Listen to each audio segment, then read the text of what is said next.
Well, thanks everyone for coming out tonight. I guess I don't care who starts. We've got Steve with a presentation. Joe wants to talk. Bill Neubert wants to talk. Cage fight, good. Why don't you go first, Steve? I'm going to say have Joe go first. Oh, I'll do it. All right. Let me get it set up here, make sure I've got it. Oh, error. Yeah, come on. Oops. Come on. So what is everybody seeing? You and everybody else. Here, wait a second. okay, we're seeing your slide only. First slide. All right. Come on.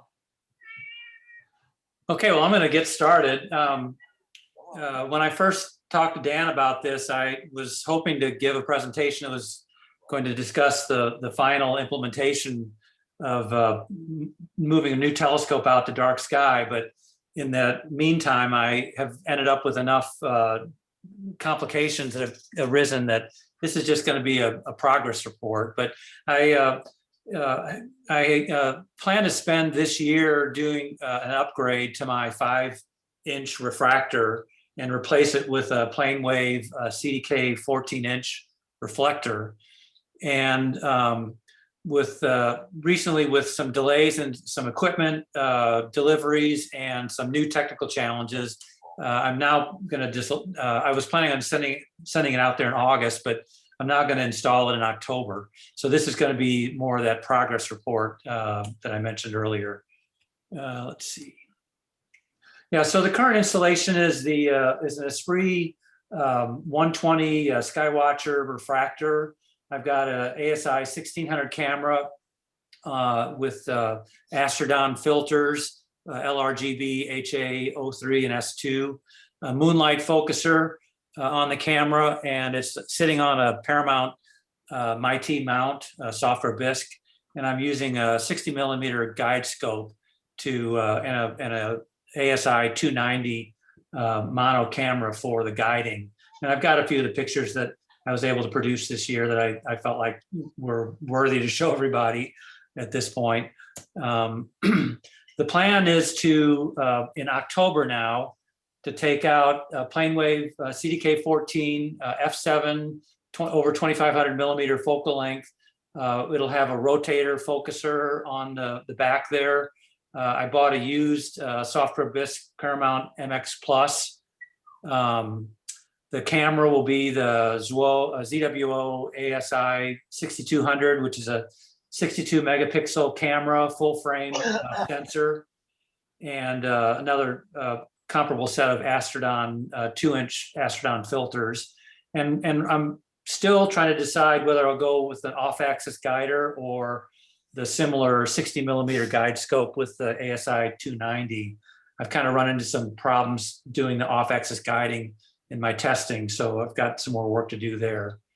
I've run into a handful of challenges that I'm going to kind of lay out as part of the presentation that I've worked through. I'm kind of proud of a few solutions I came up with, and I've still got a few things that I'm struggling with. But the original thought was to have a setup that I could take out and on my driveway or maybe even in the backyard, get it out there in the evenings and work on getting tracking working and focus working and capture a few images to assure that I got this thing worked out.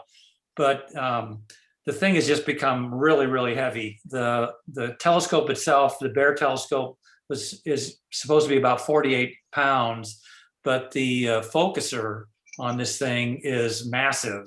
And so that's now become too heavy for it to be portable. So I've had to work through some solutions. The company PlaneWave doesn't sell their telescopes except through dealers, and I had to work with a dealer in California that specified the wrong set of spacers to go between the focuser and the camera to get the right back spacing, and that's caused me a fair amount of trouble to figure out exactly what's going on. In the end, the spacers have been obstructing the field of view, and I've I've had a long wait to get some replacements. Everything that can be delayed has been delayed on this whole thing, always due to the pandemic, the cameras, the spacers, filters, that sort of thing. So that's constantly pushed everything back by weeks and months. I was really surprised at the cost of the flat panels that would be required to do the flat calibrations for a telescope of this size. And I was seeing prices of upwards of $600 or $700 to cover that. And so I've kind of come up with an interesting solution. I'm not sure I'll use it yet, but I've got it in prototype. And then I've had a few camera problems with the cameras hanging up, and this, if you heard me talking, I'm having troubles getting the off-axis guider camera to focus. So I'm still working through those things. But to talk about the weight side of it, I mentioned the rotator focuser. I bet it's a huge chunk of aluminum that I guess weighs another 20 plus pounds onto the back of the telescope. And at this point, the whole OTA is exceeding 70 pounds. And it's just, I decided I couldn't safely lift it up on the mount every time I used it. So I had to come up with a way to get it mounted safely and in place, but also to be able to roll it out at a minimum, roll it out on my driveway so I could do testing with it. And I did some research on trolley carts and that sort of thing. And for a telescope of this size, the JMI trolley was in the neighborhood of $600 or $650 in terms of cost. And I'm already significantly over my original budget that I promised my wife this would come under. So I had to come up with some solution for that. So Harbor Freight to the rescue. This is a picture of my shop garage where I'm doing all this right now. At some point, it'll be more of a woodworking shop. But that if you look at the middle picture, the workbench that's to the left side is where I built up the telescope from the case that it came in and put all the parts together. And the cart that I built is underneath it in an early stage of building. You can see that aluminum ladder to the right side. That's about just a little bit short of 6 feet. So to manually manhandle the telescope up there, I thought was just a bit unsafe. I came up with the idea of buying a unistrut rail, which is I mounted to the top of the ceiling there.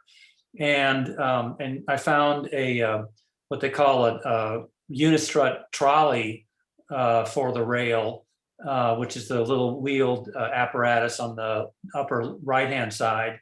And then I bought a Harbor Freight hand chain hoist, and with some strapping was able to wrap the straps and the hoist chains around the telescope and safely lift it up in the air and then guide it over to the mount and get it at the right angle and get it onto the mount. So that was kind of my solution to the first part of that problem with the weight.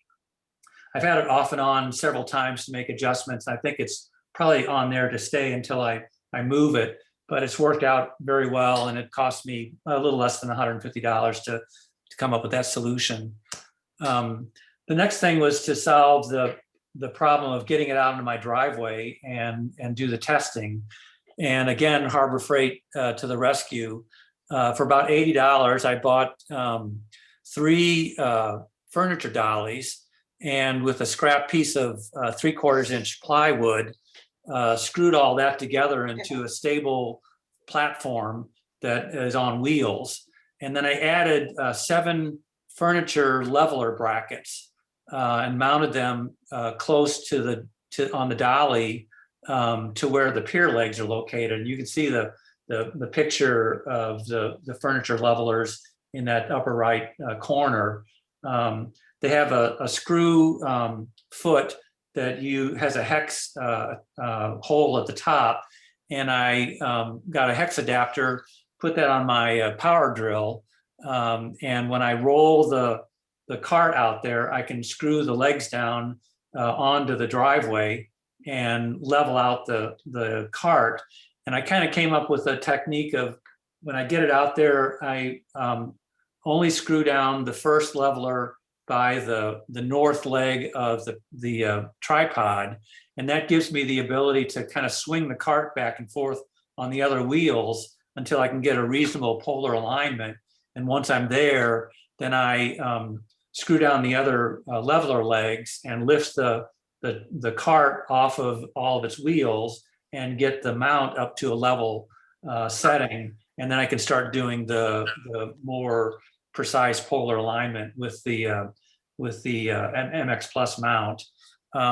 It's worked out really great because it takes me less than 15 minutes to get it set up. I can get all the wires laid down and running for polar alignment in less than 15 minutes, and it's about a 5-minute teardown. I just push it back into my shop, and it's ready to do some work in the shop with the camera or roll out the next night.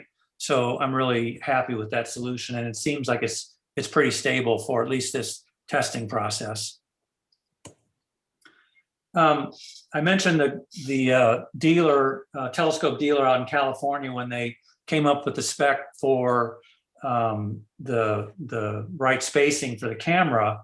I was getting really odd results, and I still feel like a bit of a newbie on this. It took me a while to sort through it, but originally I thought that maybe there's something wrong with the mirror spacing or a collimation problem that got introduced during the shipping process.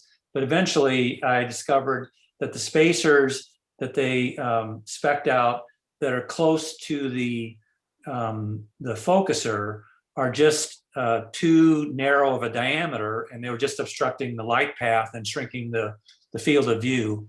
I contacted PlaneWave, and I thought they had signed off on this spacer design, but apparently they hadn't, and they confirmed my diagnosis of it. They also said that they were just finishing the first manufacturing run of a set of new spacers they were developing for the recently released ZWO and QHY CMOS cameras that were designed for this purpose. And they said in a couple of weeks they'll be available on site, that you can buy them. Well, that 2 weeks turned into more than 6 weeks, but eventually they delivered the new spacers to me in June. So I've gotten past that problem now, and I've got a full field illumination of the sensor at this point. I mentioned that delays were around the pandemic, and pretty much every excuse for any kind of delay from any of the vendors is always about the pandemic. The ZWO cameras were delayed 2 to 3 weeks. The spacers were more than 6 weeks, and I'm still waiting on the Astrodon 03 filter. I bought those filters either end of December, beginning of January, and at 6 months and more, I'm still waiting to find out when that 03 is going to be delivered. So that's a long lead time item at this point for me. The other part of this thing was to figure out how to do the flats. As I said, I'd kind of done a survey of the commercially available electroluminescence panels that are out on the market, and for 14-inch and larger scope, everything was running $500 to $700 or more dollars, and I was trying to stay closer to my proposed budget. And when I had the refractor back in St. Louis before moving it out to dark sky, I had come up with an inexpensive approach that I decided to see if I could duplicate it again for this telescope. And you can see pictures of how I'm taking flats right now. I've got a heavy duty moving cardboard box that I cut the circle out of the top and spray painted the inside white. And then around that circle hole on the back side, I mounted a white LED, a strip of LEDs, and let the LEDs shine everywhere in the box, and that reflected light produces a really nice, soft, uniform light on the white painted bottom of the box. The light is actually not as blue as it shows up in the pictures. It's more of a pure white. I went with a warm white. In fact, I started with RGB lights because I thought perhaps varying the colors might enhance the time of exposure for the narrowband filters. But it turns out that the pure RGB lights don't have the right kind of light frequencies to get through the narrowband filters. And it was taking me 20, 30 minutes sometimes to get an exposure for that light. So I went back to a pure white, soft light, warm, I should say warm white. And that's what has been working for me. Just to kind of elaborate a little bit more on the design, that's a picture of the box. And the three photos at the bottom are with the camera inside the box looking back on the circle hole with where the white LED lights are. Right now they're just taped down. I will staple them down or something like that.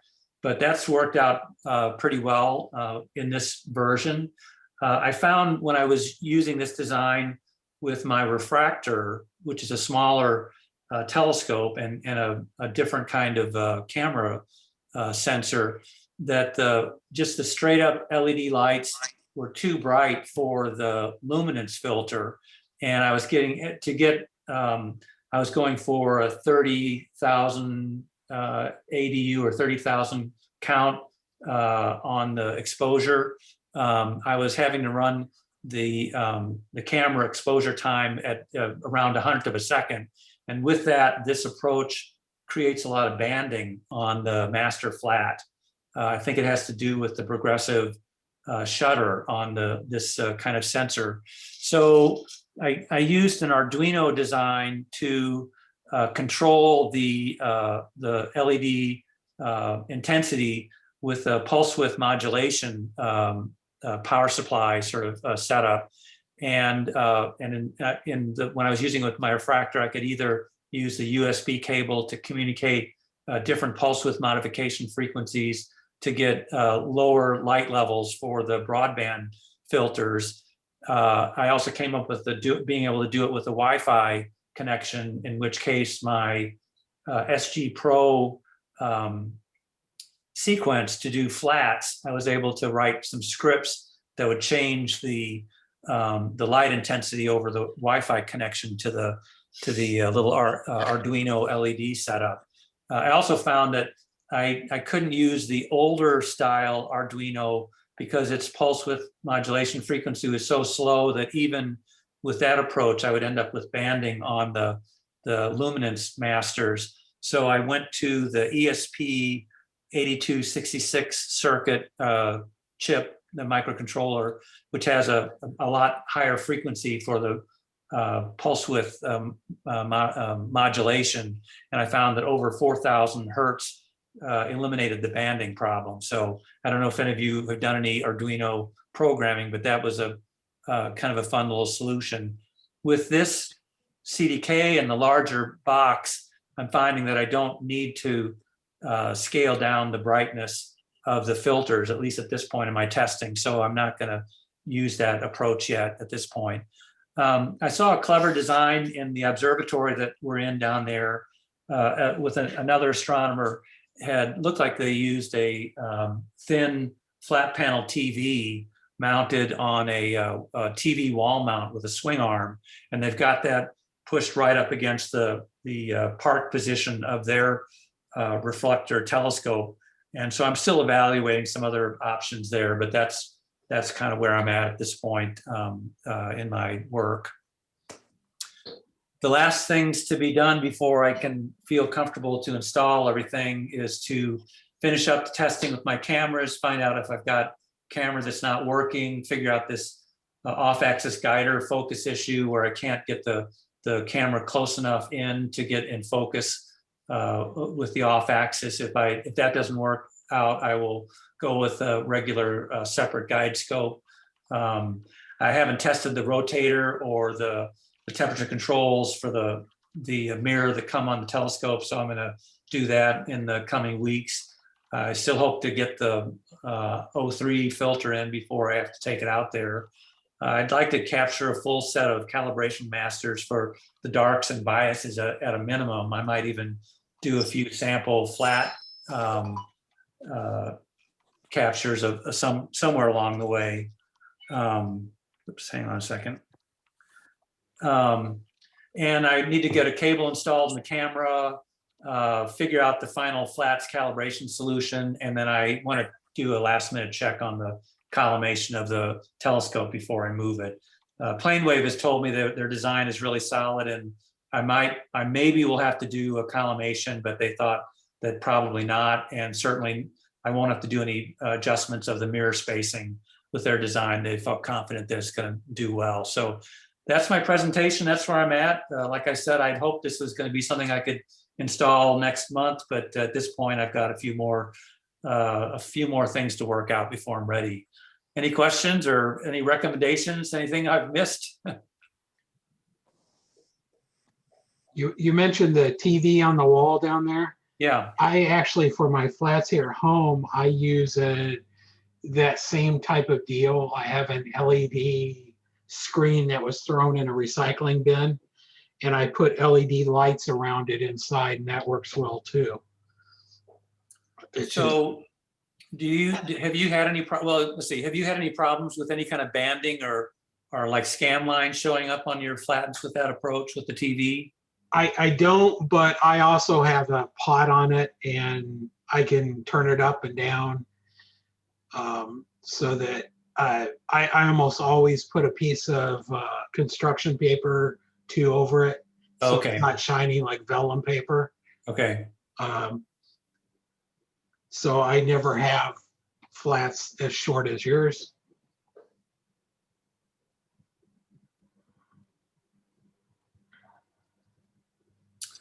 All right. Hey, Joe. Yeah. Yeah, that mistake on the spacers. Did they ever say how that happened? Or, I mean, I would think that's kind of a rudimentary thing that a good distributor like that wouldn't. Yeah, I'm not going to say the name of this company because they may have a good reputation and other things, but I think I was working with somebody that really didn't know what they're doing and maybe hadn't spec'd this out. PlaneWave, when you go to their website, you can see they've got a lot of spacers that are very specific to very particular brands, all of the SBIG and SBIG and FLI cameras. So they're definitely focused on the high end, and they just haven't had much work with the CMOS cameras, but now they've become so popular that they've just now started to deal with it. So I think possibly this person at the dealer was sort of jerry-rigging something and found something that was the right distance but not the right width. That's my best guess. Yeah, some newbie that wasn't being supervised. Yeah. Kept it. There was one other question. Oh, yeah. Sorry about the chuckle there when you were talking about the Harbor Freight dollies. Yeah. 3/4 plywood. I was chuckling out of surprise at how creative that was. I wasn't laughing at it. I was like surprised. I was like really pleasantly surprised. I thought, I never thought about doing that, because you're right. Harbor Freight's got some really good low-cost stuff. And I was worried that it was going to be a little bit too flexible, and that's why I really focused a lot on the furniture levelers, because that could overcome the flex. But it's I'm really happy with it. It's not a permanent sort of thing. I definitely would want to have some other solution for if I was going to do a lot of work with it. But it just came together really well. Yeah, it got the job done. And there's probably another astrophotographer you can sell that to for cheap. And that bench you got in your garage, that I got one of those too from Harbor Freight. That is really that's a sturdy bench, man. It is. Yeah.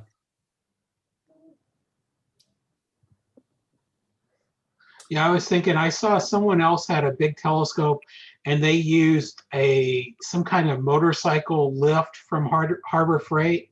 Mm-hmm. And they would actually have it so that the telescope was pointed down, and they tilt their mount sideways and use it to lift it up right straight into the plate, lock it on, and then twist it. But yeah, they've got engine hoists that I guess you can put over the hood of your car or something, or the engine compartment, and lift an engine out. So So it's wide, it's on big wheels, that sort of thing. That was way more than I wanted to fool with, because I'd never have any use for it in the future. But yeah, there are a lot of options there. So what are you gonna do when you install this down in New Mexico? Well, I was talking to Dan about that. I haven't had any conversations with how they can do it. I can definitely break this thing down into small enough parts that I can haul it, out of the back of my van and up onto a piece of scaffolding. But it would require me to reassemble everything: the spacers, the camera, the focuser, the rotator, everything right there on the mount. And I was hoping to have a little bit cleaner environment to be able to do that. But in the end, that may just be what I have to do. So, Hey, Dan. Yeah. Hey, do you ever get a clean environment down there? No. Okay, there you go, Joe. all the more reason why flats are important. That's right. Yeah, I was thinking that's kind of Joe's kind of looking for the impossible if he wants to assemble that in a clean environment. Dust kind of gets everywhere, doesn't it, Dan? Even after you got something assembled and airtight, right? Yeah. Yeah.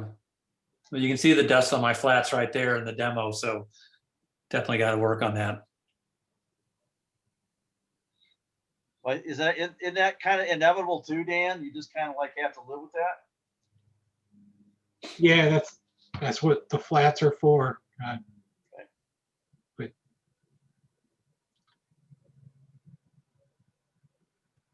Okay. Appreciate it, Joe. Hopefully, All right. Let us know what you end up doing on your off-axis guide or camera, or go with the guide scope. Okay. My next conversation on that, I think, will have to be with ZWO to find out what's going on. So, Yeah, I noticed if I may, for people interested in the ZWO stuff, I saw that they have some sale this summer on pretty much all their cameras except for the 2600. that just that must be their hot camera. The New Mexico dark sky is some space rented where I'm not familiar with it. Is it somewhere you guys had access to that area, or? Yeah, several of us are. It's like a. I was gonna say several of us are have space rented down at Dark Sky, New Mexico. I've been down there for about, I guess, 5 years now, and. But it's all, my question was is also is it remote? You bring your stuff there, as you guys were talking. I was also browsing, and you can bring your stuff there and control from here, or you have to go to use it all the time over there. It's remote. Yeah, they've got really good internet access, fiber internet access, and so I can do all my controls and imaging from my office here in St. Louis. Oh, that's pretty cool. Yeah. So I'm sorry, I'm just not familiar. I'm sorry to take time. So you have a little shed, and you can open the roof or whatever it is, or you have an observatory, and then you can control everything from St. Louis. Yeah. Oh, yeah, that's cool. That's cool. It's like a little ranch, not a little ranch. I think it's several thousand acres, and they happen to be close to relatively good power and relatively good internet. And I think I counted maybe up to 18 or 19 buildings in that little circle of buildings with telescopes in them. That's what it looked like from satellite images. Yeah. Oh, cool. Interesting. Thanks. I will point out it does have an internet site, I do believe.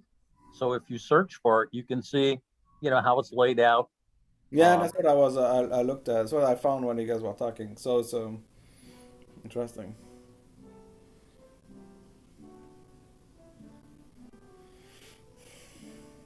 You want to go ahead and Steve?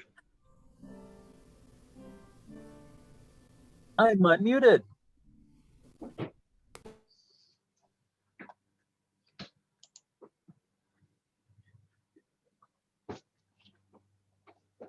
Let's go with this. Can you see that? Yes. Okay, so I'd like to talk a little bit about Slooh. I'll start by saying that for years, Grant and I kidded about people who joined Slooh and would say you want something and they just dust off their hard drive and send you a copy of whatever was there. But all things considered, I find it kind of interesting. I'll start by saying I've got a couple of slides I'm going to apologize for because there's so much on them, you're not going to be able to read them very well. So if you would like to follow along with what I'm doing, if you go to this URL right here, you can kind of see the slideshow and you can do your own clicking. And if you do that, then you'll also be able to see the couple of slides that I'm going to see a little bit better. I will tell you that the thing about the child and photography, that's the original page. If you were to go to slooh.com, that's what you're going to see. So that's the only reason why that's up there. You probably need to know first about how I got interested in it and that sort of stuff.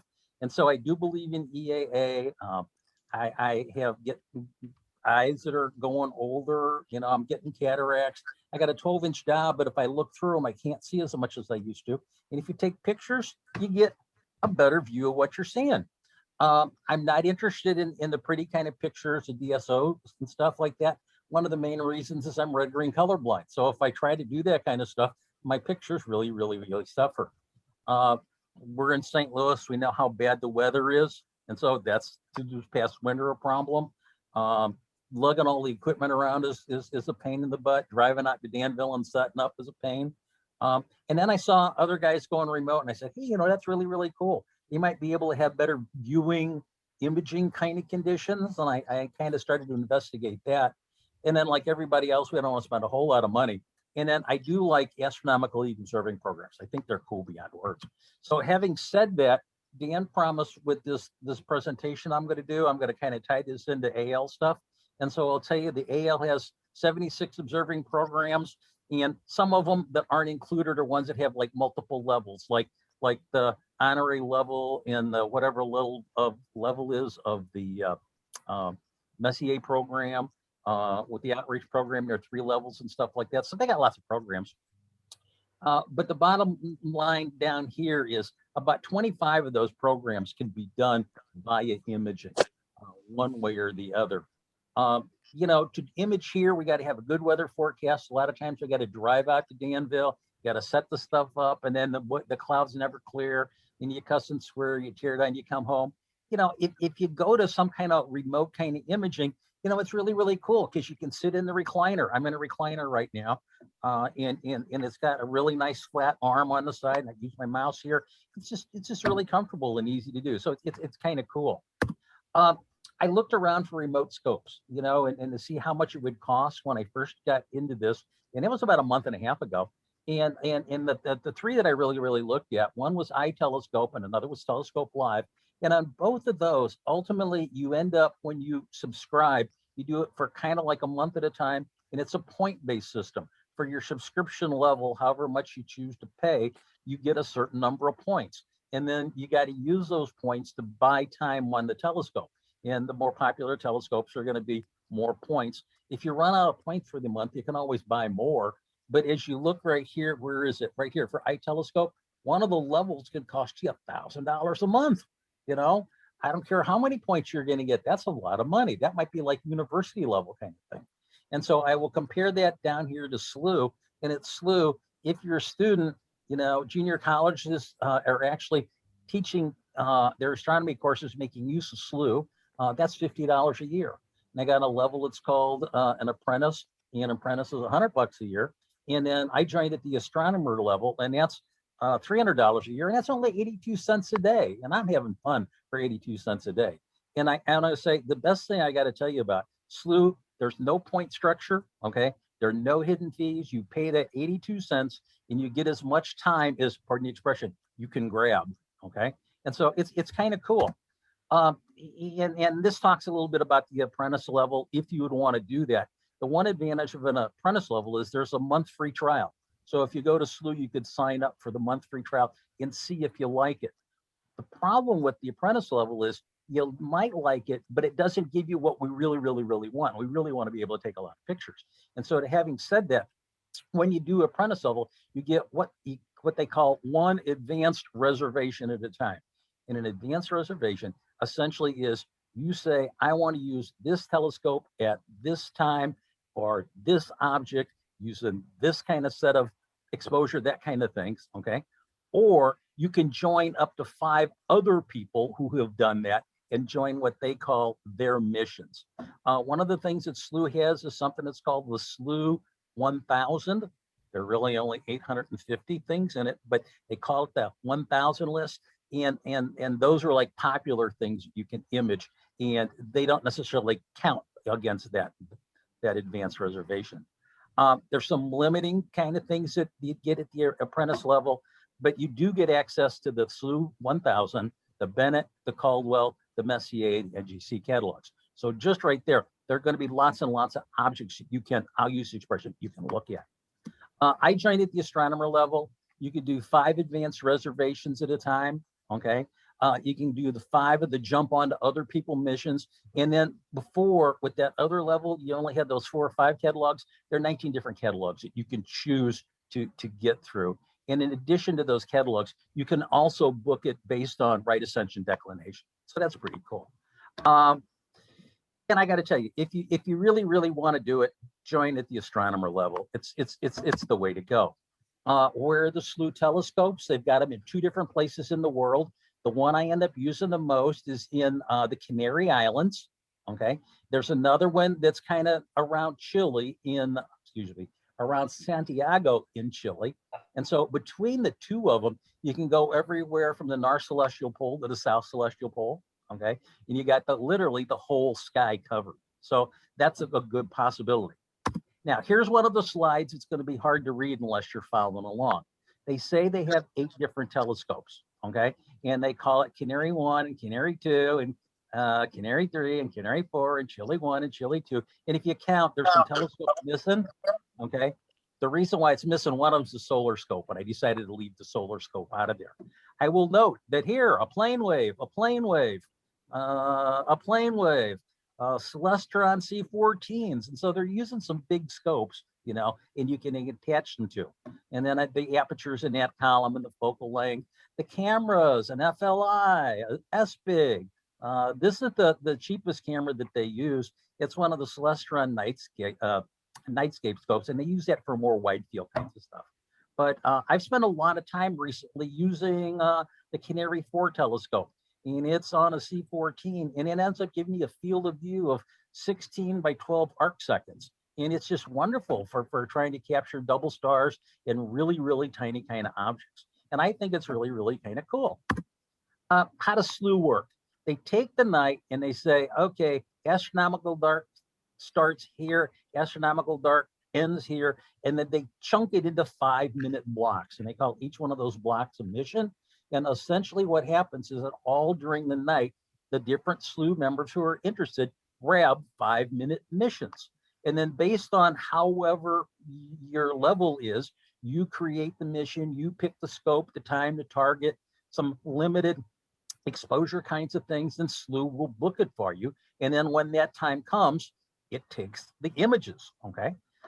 Some missions are already automatically created by Slooh. They do have star parties. They do have things that they like to show people.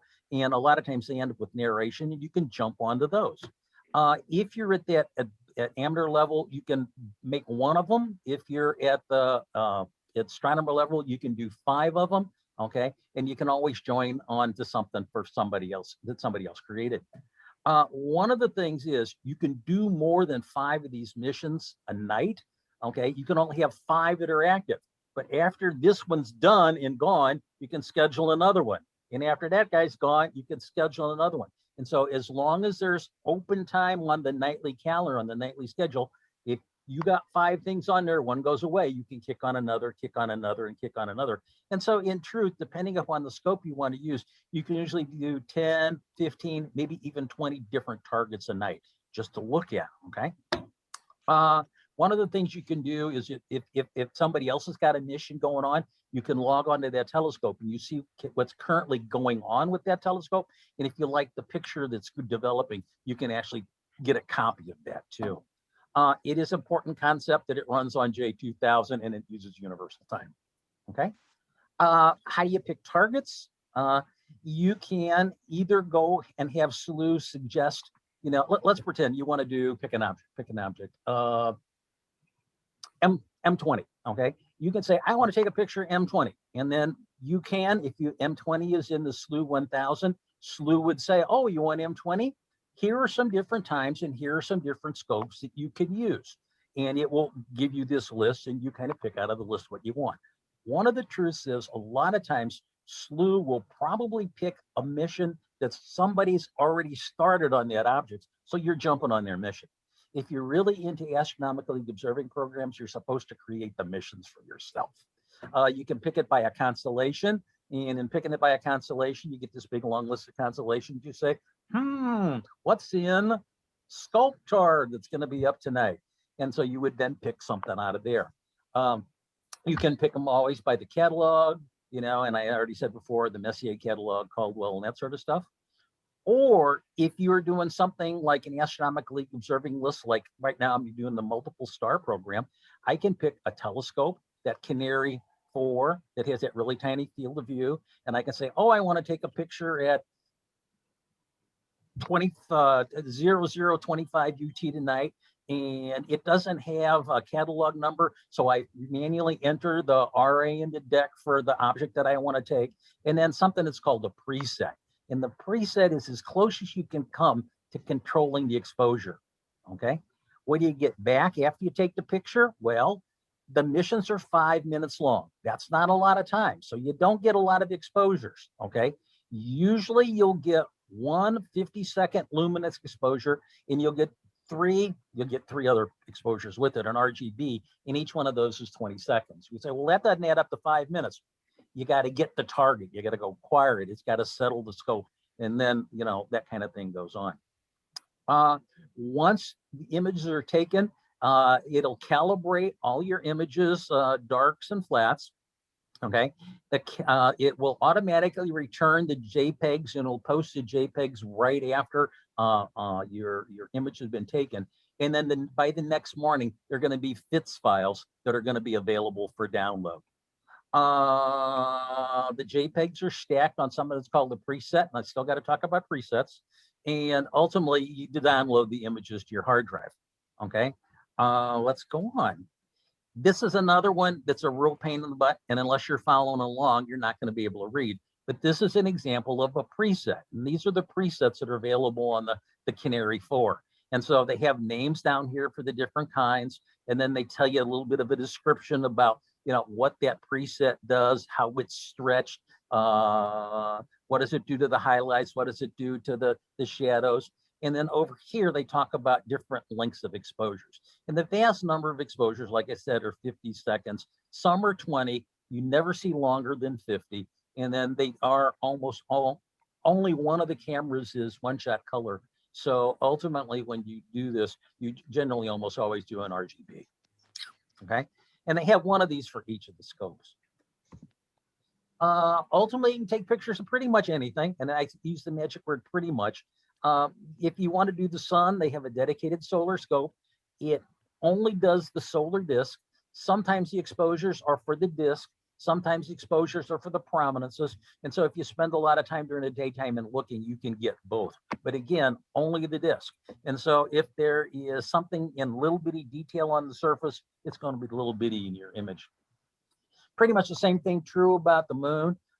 You get the partial disk. It's not the whole thing a lot of times, sometimes the top and the bottom, but you certainly don't zoom down to the crater level. All the planets are in the Slooh 1000, but the problem that I perceive is that you don't get a necessarily good exposure for them, and you only get one image stacked with the rest of the filters. So it suffers from, you know, the whole idea you can't do the video there. If you wanted to do comets and asteroid, I think this is really, really good for that. You do have to use a planetarium app to look up at the given time when you reserve the scope what the RA and the deck are, so it knows where to point it. And then, like I said before, it's got the Messier catalog and NGC and blah, blah, blah. It's got Sharpless, which is kind of cool. Variable stars, binary stars, exoplanets, supernova. You probably, again, need to use a planetarium app to find the RA and deck. And I put this down here with the question mark saturation. If you go back and you look at the exposures on that thing where I had the presets, shortest exposure is 20 seconds. And 20 seconds for some variable stars is going to lead to saturation. So I'm not 100% sure how good, you know, it's going to be for variable stars. Though they have these things that are called clubs, and there's a variable star club. What do you have about Slooh? They have a ranking system based on how long you've been there and how many objects you do. I think it's an 8-level thing. They have social gathering kinds of things. They have clubs, the discussion groups. They have star parties. They have what are called quests, and quests are kind of like Slooh's version of Astronomical League observing programs. There is a textbook that's called OpenStax Astronomy, and you can download it. That's a live link that I got on the screen there. But ultimately, the quests are linked to chapters in that book. And so if you want to learn more about astronomy, you could do it that way. My understanding is a number of junior colleges use that as a textbook. And then instead of having their students sign up for an astronomy lab course, they have the students sign up for the student level of Slooh, and they have to do certain of the quests. And I'll talk a little bit more about that later if you want me to. Down at the bottom of the nasty, want to guess who owns the files? I really think Slooh owns them. Okay, they keep copies of everything. Oh, and it's kind of important. If you're interested in this, there's a Chrome extension where you can download everything. Otherwise, you just grab them one at a time. I found out about this by looking online, and eventually led me to a guy whose name was Eric Westerman. He's got a book on Amazon that charges $45, but if you go to his site, he gives it away for free. And so if you are interested at all about looking into this, go to this site. That's both of those are the same, and sign up, and he'll send you the URL for the download of the book and read the book. It's free, okay, if you go directly for him. I had a little trouble, so I sent him email, and it was really, really cool. And he got back to me. It was really, really good. And then Astro Mosaic, if you know about that. Okay, here's some pictures, images that I did from Slooh. These have a little post-processing, and it's photoshopping, okay? Nothing really, really official. So obviously, that's M8, and that's M31. Is that too green? Is that green? Yeah. Hey, when you're red green colorblind, nothing's green. Okay. M83. Here's one. Histogram, Steve. Histogram. Huh? Histogram. Gotcha. So that's C80. Veil Nebula. Excuse me. Here's a comet little thingy I did. Now that's not one image, that's two. And I put them together in Photoshop. You can see in Photoshop. You can see them dancing right there. Okay. And the last lunar V and the last lunar X. And that's the size that you get when you get the moon. And if you want, I can do you a Slooh demo live and show you how to schedule stuff. Okay. I would actually say I would be glad to do this, but I would like to have Bill talk first. Okay. And so anybody who doesn't want to see the live demo, they could drift off. But there's Slooh, the good and the bad. COVID's been a problem for them. They can't get into Chile and fix some stuff. Every time they think they're going to go into Chile waves some flags and they can't get there. You get 50-second exposures on most things, and a lot of times that's just not long enough. You can schedule multiple missions if you want to, but still 50 seconds doesn't really get you super deep. It is an adventure, mentally putting yourself in the Canary Islands 4 hours ahead and saying what's going on in the sky 4 hours from now, because that's right there. I've noticed that the weather in Chile is crappy this time of year. The weather in the Canary Islands, at least in June, was really, really good. And they don't plate south. So the go-tos are pretty good, but they're not perfect. You can't always expect your stuff to be right in the center. If you want to, you want to stack them, you got to take more missions. What else can I see there? You can do the Southern Hemisphere targets that we never, ever get to see here.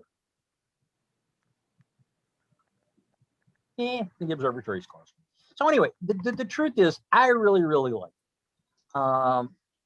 If you're going to really want to do, I'm going to use the expression, the pretty pictures, there's probably a better way, okay? The eye telescope or telescope live, that's probably going to do you better. That's probably going to cost you a whole lot more per image. It's really, really, really good for EAA type views. I mean, it's 82 cents a day. You know, I don't know how else to describe it. You know, a year is less than an expensive eyepiece, and you would be able to pick something. You know, all the Southern Hemisphere NGC objects. I don't know about that because there are going to be a whole bunch of them, but a significant number, I bet you could do. If you're into things like comets or supernova or tight doubles, I think it's a really good way of doing it, because a lot of times the scope and the cameras that we have, you know, have a bigger field of view that you can't do that with. And some of the scopes there really, really tight. Good for Southern Hemisphere. And if you're sitting here in Missouri and there's nothing on TV and it's cloudy and you're stuck inside and you're bored, it's something to play with. It's something to do. So I really, really like it. I will tell you that I've done about 4 of the Astronomical League observing programs using it, and it's really, really cool. So at this point, I'm going to get out of here, and I'm going to stop the share. And I'd say, is anybody interested in seeing eventually how you schedule a mission? You know, what the interface looks like or anything like that? If anybody's interested, after Bill does, there he is, there's Bill. After Bill does his thing, I can come back and I can show you how to schedule and do those things. Is that a yes, a no, a maybe? I don't care. That's for me, Steve. I'm interested.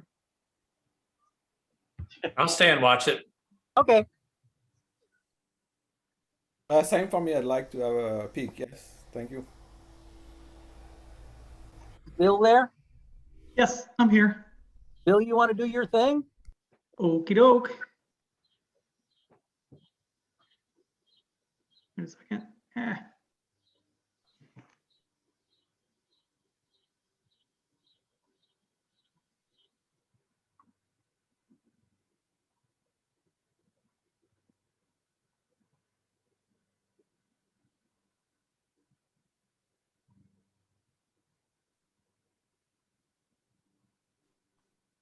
Let's try that. All right. I just got a simple topic. I bought a new telescope last fall and just thought I would talk about why I selected this one and what I've been doing with it. So my goal with this Boren-Simon astrograph, or PowerNewt as it's called, was to get the resolution I had with my LX90. And that is an 8-inch scope, but in a more image-friendly configuration. I was having lots of, the LX90 wasn't really meant for imaging, and it's got some challenges. So, but I did want the 8-inch resolution. And I was upgrading from a C6N, which is the telescope they give away when you buy their mount. So, you know, this was a pretty low-end starting point. I just modified it to have a 2-inch focuser. What I wanted was an 8-inch aperture. I wanted an F5 system because I was really spooked by faster systems. They get more, they're more alignment sensitive, and the F5 that I had with the C6N just worked out really well for me. I wanted a heavier lift focuser. The one I had attached to the C6N was not really meant for lifting a CCD camera, so it slipped a lot, and it didn't have autofocus. It didn't have an ASEM connection. So I wanted that, and I didn't want to increase the weight on my mount a lot. I was really happy with the auto guiding I was getting and performance of the mount, so I didn't want to really load it up. And I was fine staying with the ASP or CAF 8300 style image circle. I didn't need to go to full frame, and I don't plan on doing that really soon. So that was my thinking. And I looked at some alternatives, one of which is, I know there's a lot of f3.9 systems out there at 8-inch. Again, pretty fast, made me a little bit concerned. I also looked at full frame image circles, but boy, the price really goes up, of course, as you go in that direction. So I selected the Boren-Simon PowerNewt from Telescope Service. And one reason is that it is an F5 system, But it has a corrector and focal reducer that comes with it that allows you to run it at f3.6.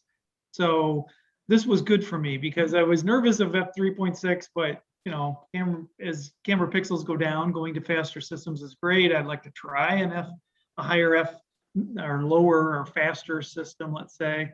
But I can still run at f5 if I wanted to with a beta or coma corrector and be just fine. So I can get both configurations in the same scope. It had a carbon fiber tube, and that saved a lot of weight over my steel tube, so I wasn't adding a lot of loading onto the mount. It comes with its own 4-element corrector, really nice, designed, well-corrected, achromatic corrector. It has a focuser with a motor. They design their own focuser and attach a motor. It comes with an 8x50 finder scope, which is kind of a nice counterweight, I guess, but I don't really need it. So you see the specs there, and that's what I went with. So I'll talk a little bit about it. First of all, one of the designers is I think this is him. Dan can tell me if I'm wrong because Dan's met him, but this is Harold Boren. He's an Israeli astrophotographer. You can see some of his work at his website there, or as he's got a few photos, not very many, on Astrobin. In addition to designing the scope, he also discovered what's sometimes called Boren's Nebula while he was imaging Bernard 171 using this particular scope design. So for me, again, going back to F number is a real driver. I guess early on in astrophotography, I had some, not astrophotography, but just astronomy in general. I had an F4.5 system. It was poorly designed and I was never happy with it. So I just vowed never to go faster than F5 again. And part of it is, you know, fast systems are great. You know, the shorter exposure times, and it goes up as the square of the F number. So you get more and more radian, shorter and shorter exposure times as you go faster. On the other hand, depth of focus goes down as the square of the F number, or I should say, yeah, it goes down. Tilt sensitivity increases by the square of the F number. Coma goes up by the cube of the F number. And all these things get more and more alignment sensitive. And I just didn't want to fight it. And the other thing that I think people really neglect is that fast systems are more sensitive to manufacturing defects. And you can spend a lot of time compensating for this. So a really fast mirror needs to be made really well, or you're going to get astigmatism and other problems. I kind of like this image here. I'm trying to figure out what the guy here in the center is doing, but I think he's drinking a big cup of beer or something under the scope. So this is my thinking, and this could be wrong, but I remember early on and working with some optics designers, they talked to me about this idea of splitting lenses and sharing the optical power. So in the upper left, you know, if you have a Galilean lens, a single lens element, you know, it's got a lot of problems. So you'd have to have a really long focal length. The achromatic lens is an example of lens splitting. If you split that lens into two parts and then change the glass, change the radii, do some thickness differences, you can correct it at one wavelength, and that allows you to have a faster system that's still well corrected. And then if you split them again and airspace them, you get an apochromat. And all along the way, what you're doing is allowing the optical power, the steepness at which you have to bend a ray, to be divided up onto different surfaces. I think of it sometimes as an optical amplifier. You don't always want one giant heavy-duty amplifier that amplifies in one stage, but you might have a multiple amplifier that still operates in its linear range. And that's the idea here. As you split lenses and add elements, you can divide up some of the power so the rays aren't bent as steeply by any one surface, and therefore it's less sensitive to manufacturing defects and centering, and of course you can put in some corrections.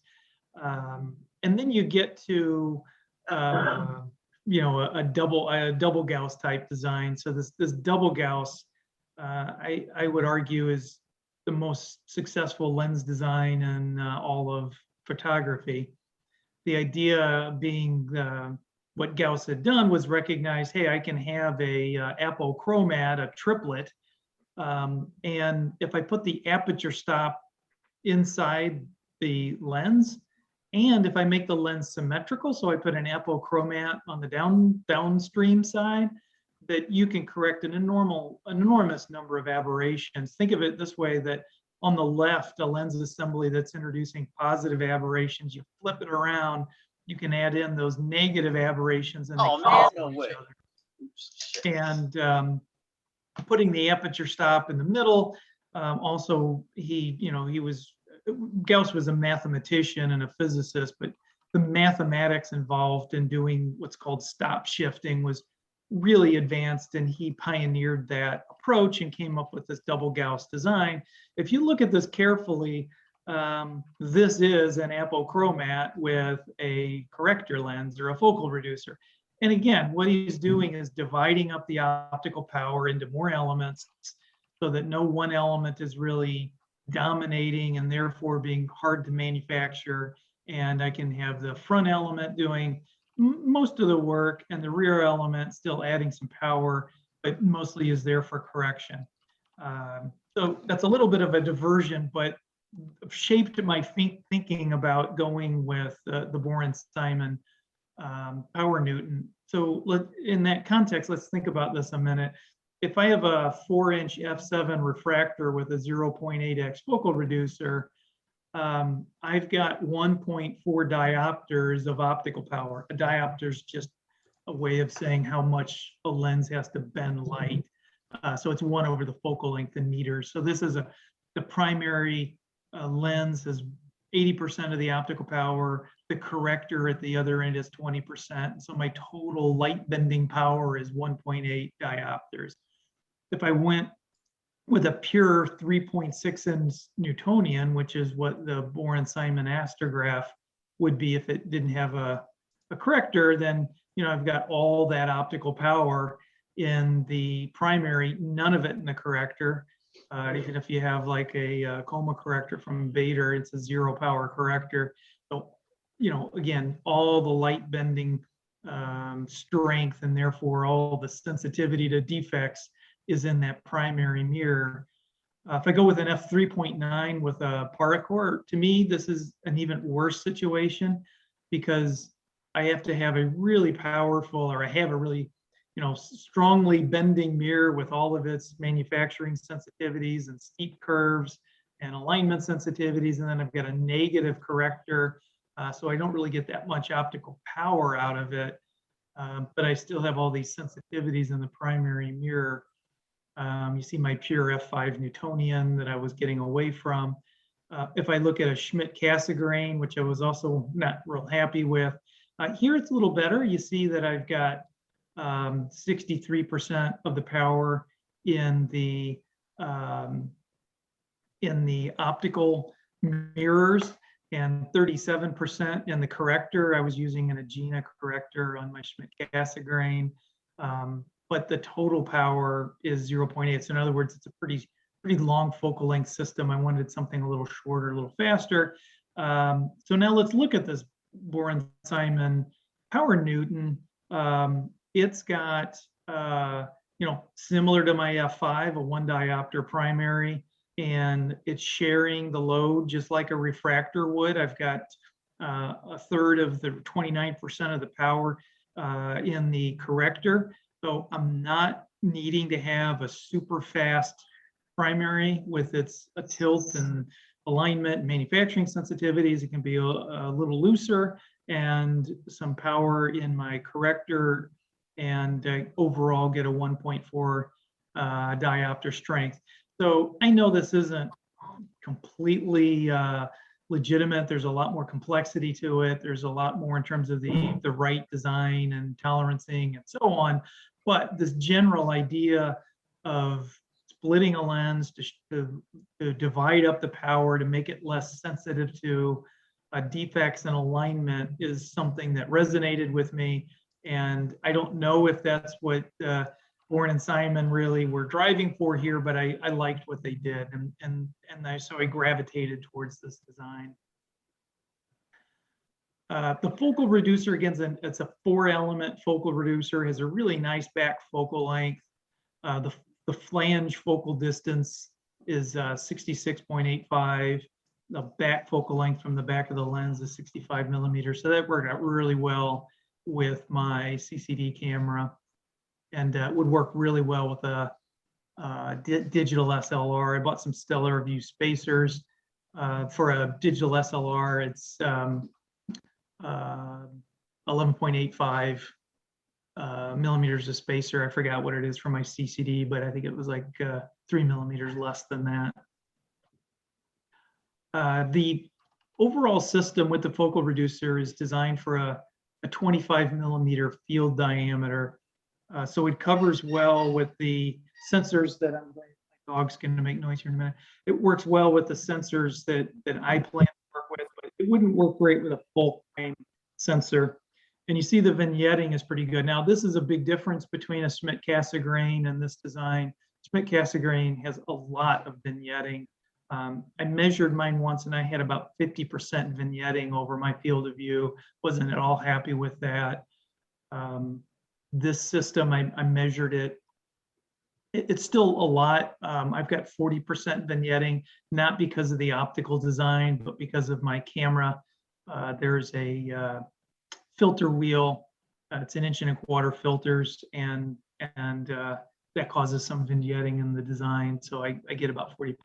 But I'm anxious to try this with a CCD because I think that'll have really good, nice, even field illumination.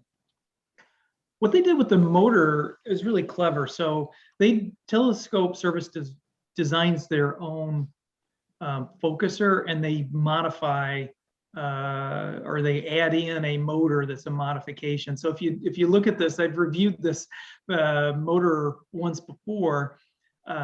It's an Orion style focuser that is meant to attach right onto the shaft of the focuser and direct drive it. Well, what Telescope Service did is, as you can see, they put a pulley on here that has about a 2-to-1 reduction ratio. They put this belt on and they attach it not to the direct shaft of the focuser, but to the reduction gear. So this really has a lot of resolutions, a lot of steps in the motor before this shifts, and that's great for a fast system. I really liked what they did here. It's implemented well, and it's a very smooth, high resolution focuser. I like it really well. And I also bought then this, you replace the hand box with this controller, and it connects to a USB port and uses the Moonlight driver. And now you've got a motorized focuser where you can use autofocus. Focus is really a terrible thing for me. I'm really negligent about focus. I've ruined a lot of astrophotographs because I've been out of focus. So this was a great move for me, and the autofocus is really, really nice. A little bit about Telescope Service. So they're a full line product distributor. They got anything from binoculars, eyepieces, telescopes, astrophotography equipment, so on. But they do produce some of their own accessories, such as the focuser that I mentioned. But really what they do that was intriguing to me is, they buy this low cost stuff from China, say. They disassemble it. They throw out the stuff that just really isn't well designed in their opinion. And mirror mounts is one. They've designed their own mirror mount. So they take the mirrors out, they sort the mirrors into different tiers. They put them in their own mounts, and then they make their own carbon epoxy tube, and they remount everything. And they do that in these different tiers. So the lowest tier, which they call the photon, is they use the steel tube that they buy with the scope from China. They do some sorting to get rid of some really bad optics. They realign everything, and there you go. The UNC level is now it's in their carbon tube. It's they've selected the better optics that they would take out of these assemblies. So these are the better ones. The quote worst ones would be used in the photon line. The better ones are used in this UNC line, and they also include a 2-inch focuser.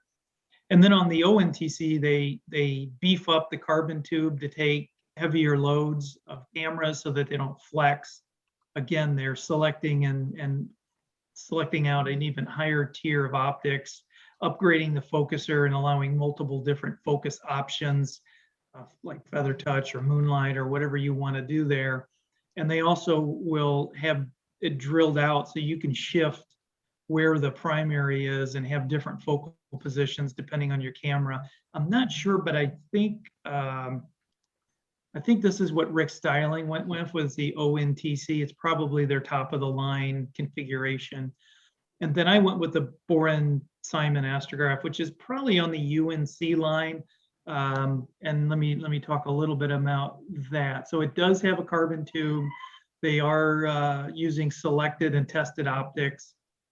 They also provide in the bundle a corrector, which is a corrector and a 0.73x focal reducer, which is pretty strong.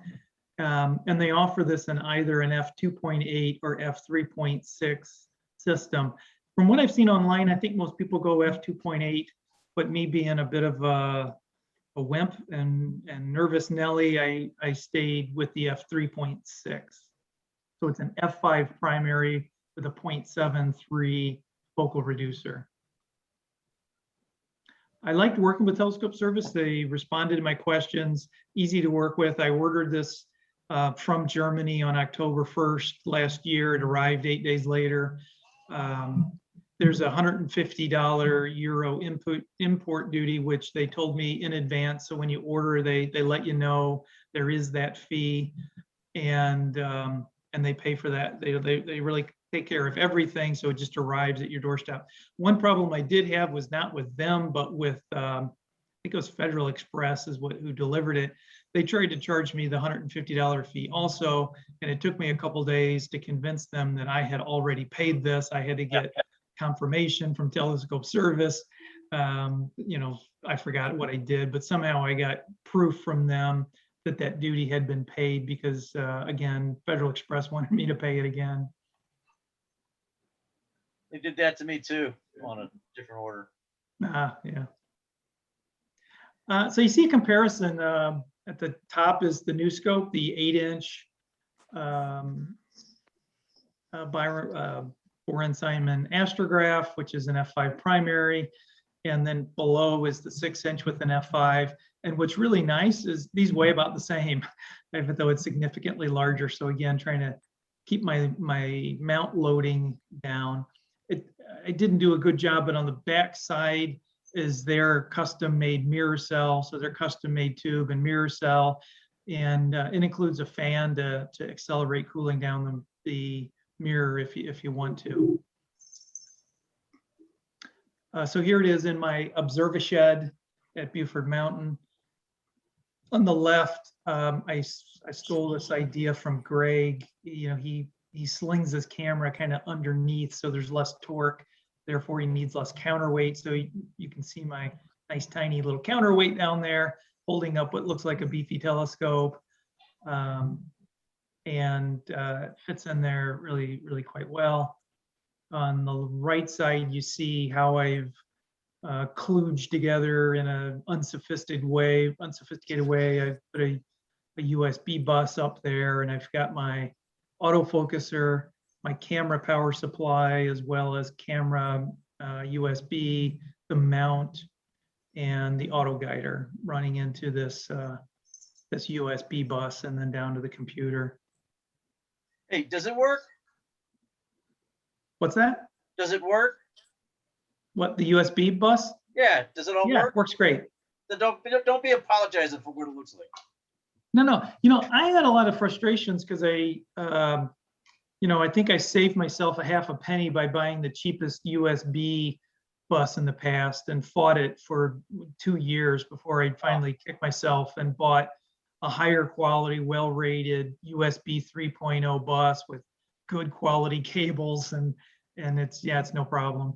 Okay. You know, this is a topic that you and I ought to collaborate on sometime, Grant. The other thing I did was, it doesn't show in this view very well, but I went through and made sure that I had my ground lines all together, that I didn't have ground loops and wasn't creating antennas. I put I don't think it shows here, but I put a choke on my power going into my camera controller. Just really looked at good practices on noise suppression. And, you know, I eliminated a lot of problems and headaches. I don't have resets anymore. You know, it's really nice. A different topic, but anyway. So on the left, you see kind of a view down the optical train. A couple things I like here, some things I need to work on. One thing I like is compared to my other scope, the focuser doesn't protrude down in front of the mirror, so I'm not getting obscuration of the primary from my focuser. The thing I like and don't like are these knobs here on the secondary. It makes it super easy to align the secondary mirror. On the other hand, these screws are really kind of loosey in there, so they can vibrate. If you bump the tube, they're going to move. So you can see I kind of put a rubber band in there to hold them. Actually, it's the one that came in the shipment container, but I need to work on that. Put something in there that will put a little more friction into the screws. Springs. Great idea. You know what? And I have a bunch in my basement that would fit perfectly. That's a great, thanks. That's a great idea. Both sides. Yeah, excellent. Yeah, there's springs on the mirror side, but I ought to put some on the opposite side. Yeah, I had to rethink the whole mirror, the whole spring situation. Then on the right, you see the focuser. You see the motor there. My camera down here below. The spacers, I got 2 spacers in there to get the right back focal distance in that. And this is kind of nice, you know, that focal reducer just fits right inside. Very little of it, if any, is protruding out from the focuser, so that focal reducer really is great. It doesn't extend the focal tube out. And then there's 2 benefits. One is you don't have a big cantilever heavy camera weight hanging out there, but also there's less vignetting. So my first light was November of 2020. This was my first image. I was very happy. I thought I would take months before I could really tune this in, but it worked out really well for me. The alignment was not nearly as critical or difficult. And I kind of learned something there, that if you buy quality optics and good mounting, the alignment really isn't such a headache. If you buy fast systems with bad mounts or bad mounting of hardware, yeah, you're going to fight alignment issues and not be happy with the result. But you know, a good mirror, well mounted, the alignment is not an issue. What else about it? Did take me a little while to adjust my imaging. In fact, I think some of you helped me with this a bit, because this at f3.6, it has twice the irradiance on a pixel. In other words, I have half the exposure time to get the same histogram compared to where I was at f5. And it took me a while to adjust to that. I kept blowing out images because I kept stretching them the way I used to with my f5, and that washed out color. So I've learned that as I'm processing, I don't need to stretch the imaging as much. The other thing I do on the flip side of that is reduce my exposure time. I was typically doing a 10-minute luminance and a bend 1 by 1 and a 10-minute RGB bend 2 by 2. And I've done the experiments where I've cut that in half to I'm doing 5-minute, 5-minute, and worked great. So now I can get more frames in and do more pixel rejection while still having the same histogram. So still some things I need to learn here. This particular one was done with 10-minute luminance and 10-minute RGB images.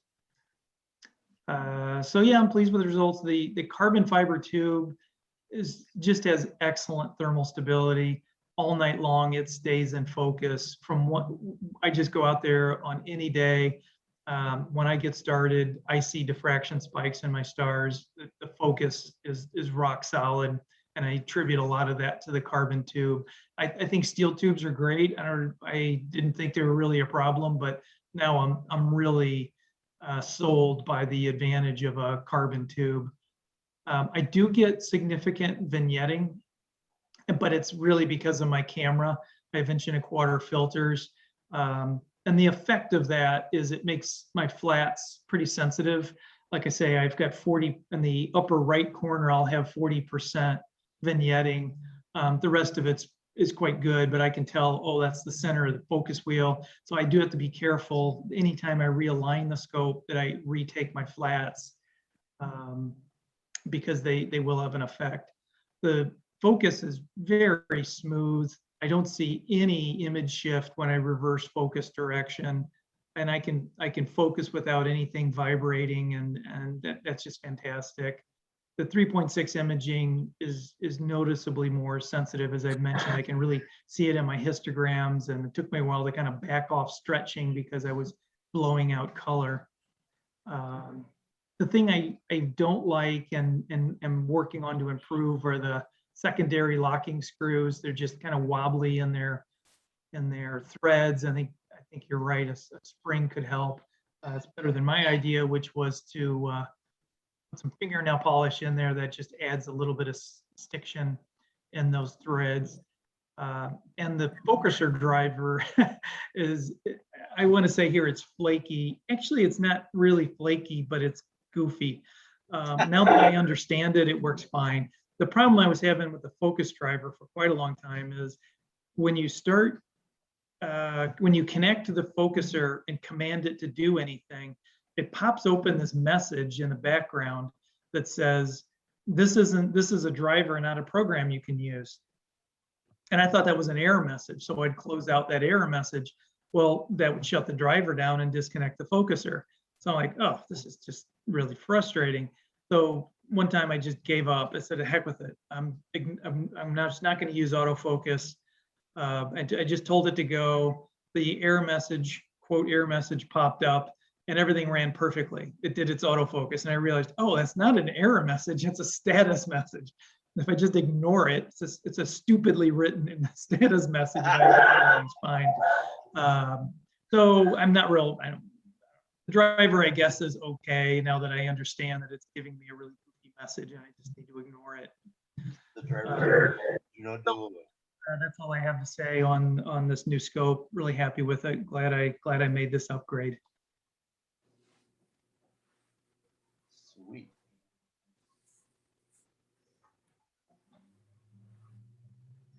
So can you go back to that double Gauss schematic?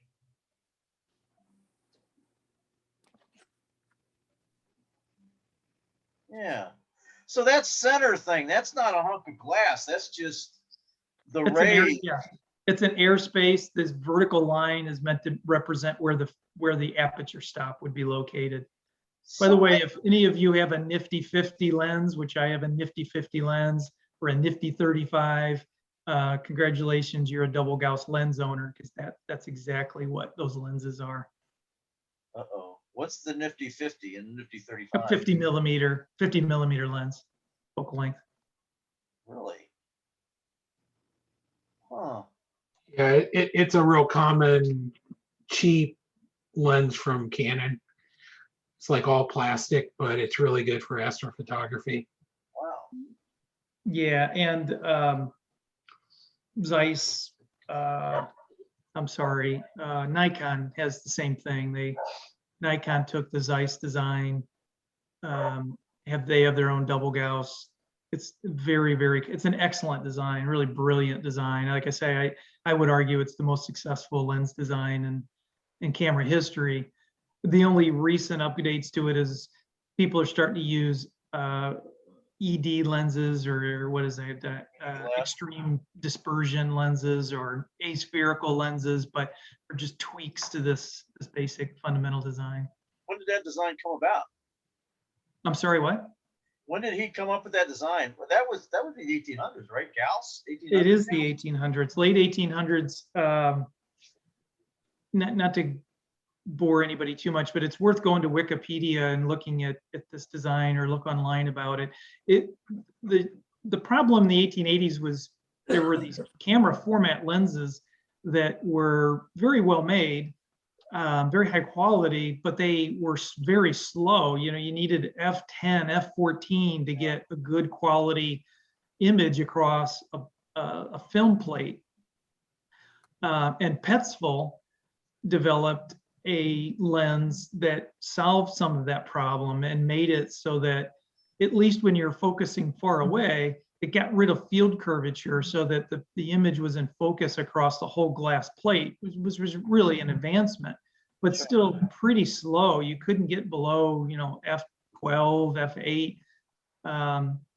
What Gauss did was, again, realizing, hey, if I move my stop off the front and put it inside the lens and make the lens symmetrical, he could get down to f3. And this was a revolutionary advancement in imaging. And also, you no longer had to focus far away like you did, be far away from your subject like you did with a Petzval. So it became a really good, what was called portrait lens. One of these, a very early version, actually, I think it's still a Petzval, is down in the museum below the arch. Yeah, well, you know, I mean, the reason I kind of asked is because there's a whole lot of this stuff that was designed on paper, but you had to wait 10, 20, 50, 100 years for the technology the manufacturing technology for a lot of this stuff. So, yep, it's true. You know, in the case of the double Gauss, the problem was the mathematics.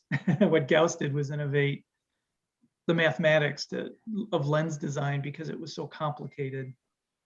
yeah, I was just kind of curious if that was the same Gauss that has done all of these other brilliant. Yes, same one. Gauss's law, all of that. Yeah. Flux, the Gauss unit of magnetism, same one. Yeah, and that guy would have been in the 1800s. Yep.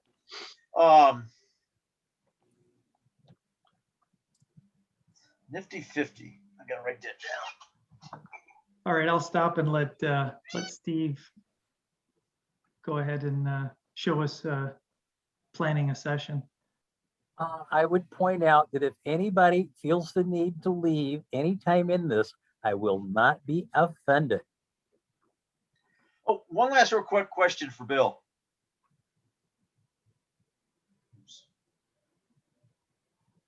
Yes. Grant? Oh, yeah. So that Nifty 50, that's a prime lens? Yeah, well, it Focus? is, correct. Yes, it's a 50 millimeter in the Nikon, it's parlance, it's Nikkor 50 millimeter. And to Dan's comment, you can find them made of plastic, but there's also some very high quality ones. They come in a range of qualities. That's why you're going to see a very wide range of prices. But in my case, you know, if you're in astrophotography, you can buy a non-motorized, even an older design, very well-made lens, but it's cheap because it doesn't have a focus motor in it. Perfect for astrophotography. Good. And but that design doesn't lend itself well to zoom lenses, does it? No, it's not a zoom. It's a fixed focus, Right. 50 millimeter fixed focal length. Thank you. That one. So that's the main screen you get to at Slooh once you log in and that sort of stuff. And I mentioned the Slooh 1000. The Slooh 1000 is the things on this map. And as I mentioned, I believe that they really don't have 1,000 things. They really only have 850. But these guys are really easy to schedule. If you wanted to schedule any of these, you find your object on the map. Come on, there you go. And click on it. And it will say, please wait, of course. And then it'll say, hey, that's a description of it. And when it says plan mission, that means go schedule. And what you're going to end up doing for scheduling on this guy is it'll say, okay, you can do this either from Chile or you can do this from the Canary Islands, and you can do it at whatever time you want to do it. And it's scheduled, and you'll get the image and it'll let you know about it. Oh, 5 minutes after it happens. I don't know if you'd noticed before, I hate this screen, by the way, how this one thing up the top mentioned. I had mentioned the quests in terms of like astronomy education and stuff. These are the different kind of quests you can do. And I will admit, I did 2 of them just to see what they're like. Forget the quests. Ultimately, you can go and see what's going on in either a set of observatories in the Canary Islands or in Chile. Ultimately, you just scroll down. Slooh has scheduled some missions that you can jump on, join. One of them's for the Dumbbell Nebula, one of them's for the Ring, and it shows you whoever is going on that mission. If you schedule any of these kind of things, it'll show up here. If you go ahead and schedule anything else, it'll show down here. These are the advanced missions, and I have one of those popping up at 2:20, and I'm going to go look at AR Cassiopeia. And these are recent missions that have been done. And again, the pictures that come in on the next day, you can see where it says contain FITS files. And so there are FITS files there that you can download. And I thought this is an interesting one that I could show people. That was, well, there you go. Come on, I guess I had to do it this way. We'll show it better. That's an open cluster that's in the Astronomical League Open Cluster Program. And gee, can you tell what that's really, really close to? I do believe that looks like an eagle right there. So anyway, how do you schedule a mission at Slooh? There is a little thing that says mission setup. And at mission setup, you can schedule them by the Slooh 1000, by a constellation, by a particular catalog, or by a particular telescope, okay? I'm gonna go to the telescope because that's what I do most of the time. And I need to apologize to everybody and say that over on the right side of my screen, I have all of our pictures. I'm gonna pick, what should I pick? Let's pick Chile 2. And once you pick Chile 2, you can scroll down this list, and these are the ones that people have already scheduled. These are the ones that have yet to be scheduled, and so we could schedule one of these for a time. So let's pick this particular time slot. And how do you want to schedule it? By the Slooh 1000, by a constellation, by a catalog? Let's go for catalog. And then it will say, what catalog do you want to use? And at my level, these are the available catalogs. And I want to pick up here Caldwell. And let's go with C92. And it says, oh, good news. I can see it at this date and time. If it weren't up yet, if it already set, or if it was too close to transit, or if it was too close to the moon, it would tell me I have a problem. And then these are the different kind of presets that they have for it. And I would guess for that guy, we probably should pick, oh, I don't know, a large bright nebula. And then it describes it down here what that is. A low contrast, low gamma stretch is applied to the luminance images. After color merging, a high gamma stretch is used. The preset, and I can't read it because the pictures are in the way. No dark background, blah, blah, blah, blah. And I scroll down and then preview the mission, and it says schedule it. And so now we have the mission scheduled. On some of the things that are more popular, it'll give you a little bit more about the object, some reading that you can do about it. But for most of the really strange stuff, that's not there. And so we're back at where you could schedule again. At that point, if I go back to here and scroll down, there is Caldwell 92. And it will take that image at 2:25 universal time. So it'll take that, what, 35 minutes or so, 40 minutes or so? And so after it's done, it would pop up right there. And going further down, I could see a picture or the images that it would take right there. So that's like the Slooh interface. Huh. Hey, Steve, I noticed on the presets, did that telescope, it looked like it also had photometric filters? That's the only one I think that does. Okay. And the problem I see with that is that's a South American, it's a South American telescope. So we don't get to see anything with it that we would be able to see here to speak of. Yeah. So Steve, though, would those be the sort of thing you might use if you wanted to get more quantitative stuff, say for a variable star observing? Yeah, that's what it's really for. Okay, that's very cool. I gotta jump off here, but I may give their free trial a shot. I don't know, pretty intriguing. Yeah, and I should also mention that and Dan, you can disagree with me and tell people the right answer. I think Telescope Live also gives you a month free trial. They do, but these are kind of different things. Yeah.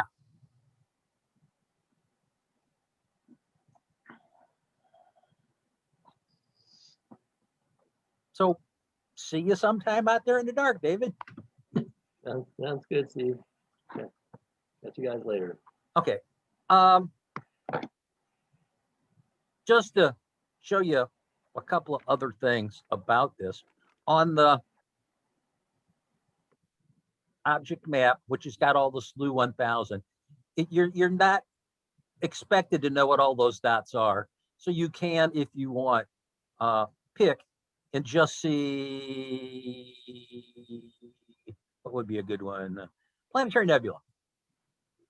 And so those are the planetary nebula on the list. And you can, oh, look, that's NGC, blah, blah, blah. And if you want to schedule that, you could plan the mission. And you could pick your night. Today's the 21st. You can pick all the way up through the 27th. You can pick it if you want to do it in the Canary Islands or in Chile. A lot of times they'll have a picture like this, which says this is the best time to do things. And obviously it would be better towards 1. Okay. And then you could pick your time down here. It says the forecast is clear, and let's do it there.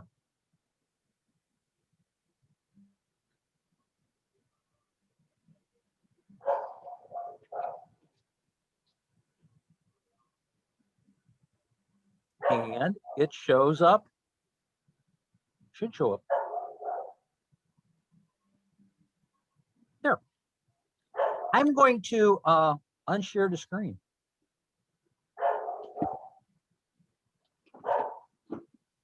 I only drove 3 people off. I'm impressed. Slooh looks like it would be the perfect thing if you want to do some of the AL programs you want to image, but don't necessarily want to have the equipment to do it. Yeah. Yes. I believe out of all those you listed, it's really the only one that would be worthwhile using for it. The other ones you can't, they're too costly. Yes. I don't know how iTelescope is, but like Telescope Live, there's minimum of 30 minutes, and we're talking $1 or more a minute. And sometimes up to $3 a minute on the more popular, expensive telescopes. Yeah. Versus, like I said, in Slooh is 82 cents a day if you spread it out over the year. Yeah. The last time I used Slooh before I got my telescope, Slooh was just starting up.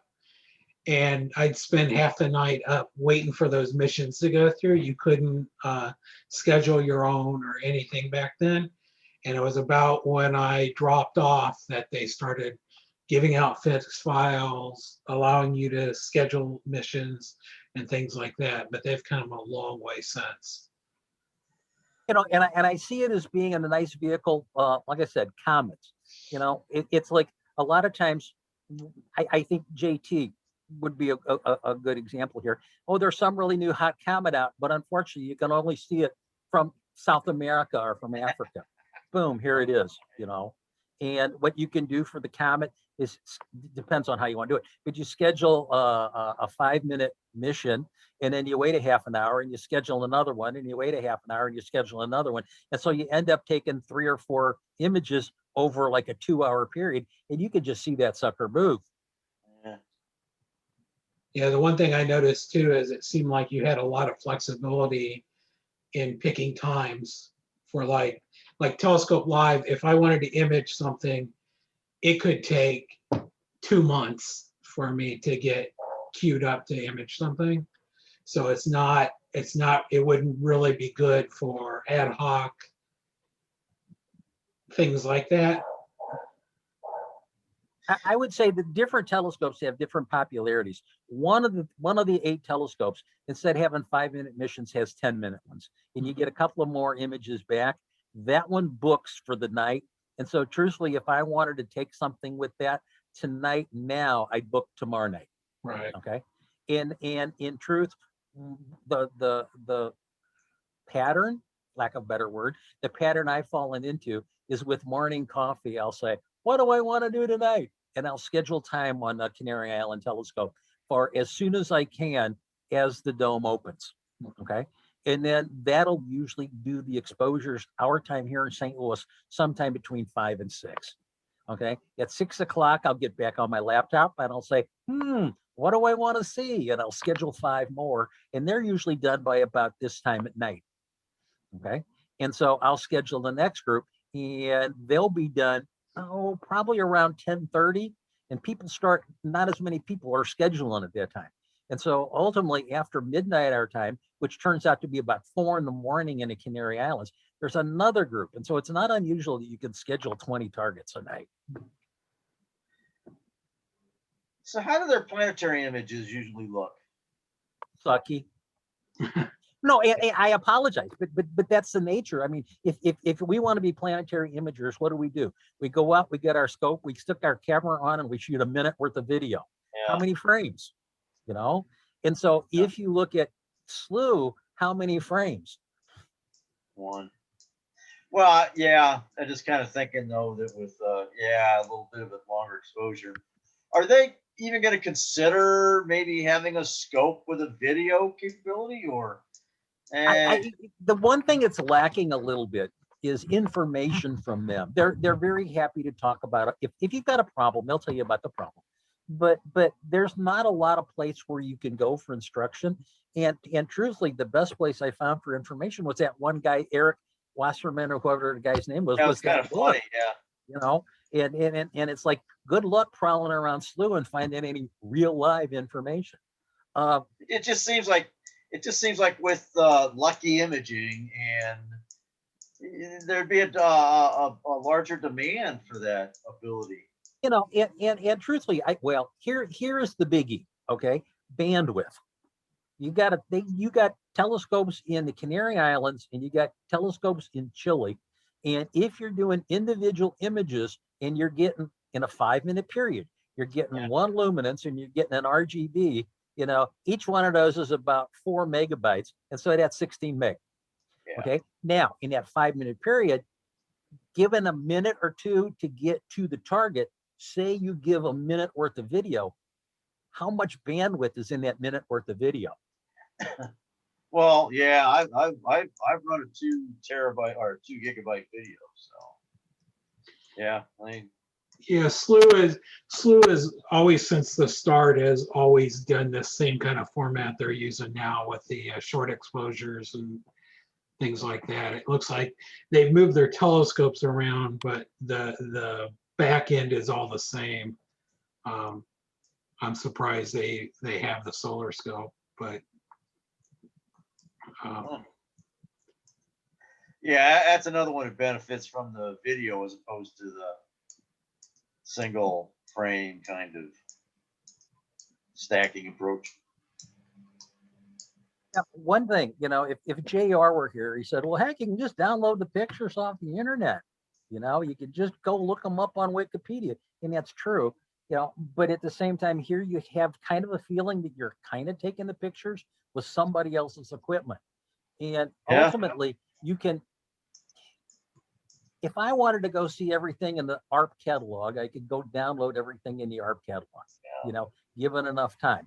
10 or 15 objects a night, they're 300 and something, 330 or so things in the ARP catalog.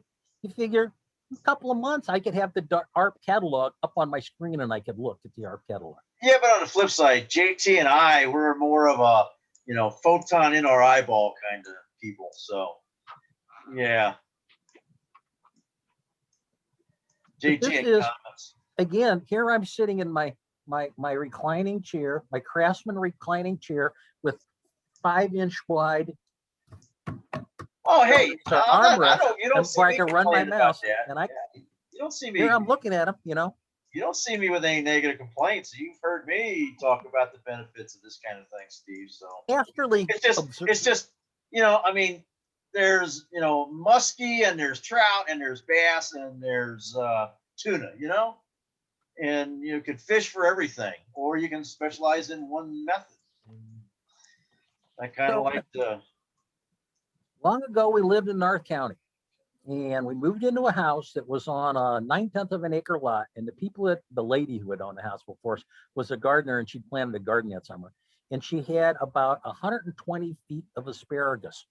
Okay. And her asparagus patch was 120 feet by 6 feet.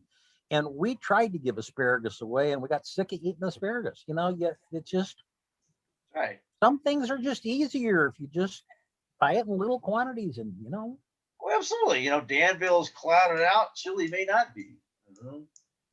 Tenerife, maybe the only place to go. But hey, you're able to do it.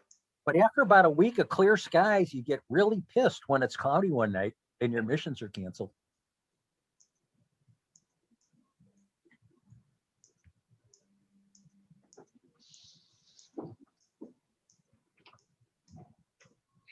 Anyone else have anything they want to talk about? Thanks, Steve. Yeah, Carrie Todd. Yes. How'd you get that video in the background? That's just one of the default backgrounds in Zoom. Really? Yeah. Let's check into that.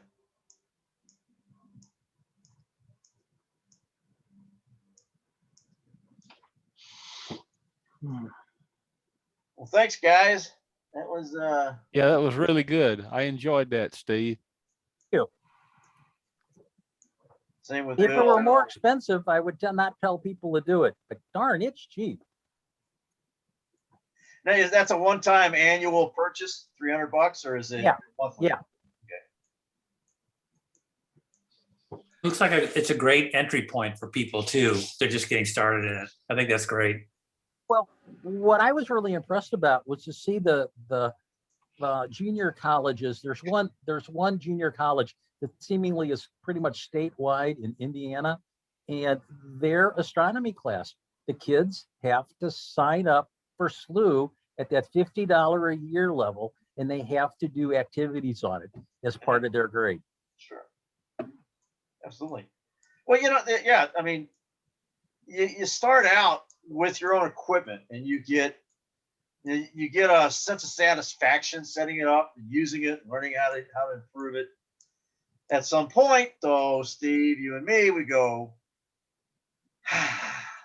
I'm so tired of cloudy nights, and I'm so tired of driving out to Danville, and it's like, oh, computer-aided telescopes. Maybe I'll take a lesson from Dan and Joe and Michael, and just, hey, my dad used to say, there's three phases of life. You have, and you start out with more time than money, and then you get a job and you get experience, and now you've got time, you got money, and then you get to a point where you've got more money than time. So take that money and sit in your favorite chair with a beverage, and let your computer do your astrophotography.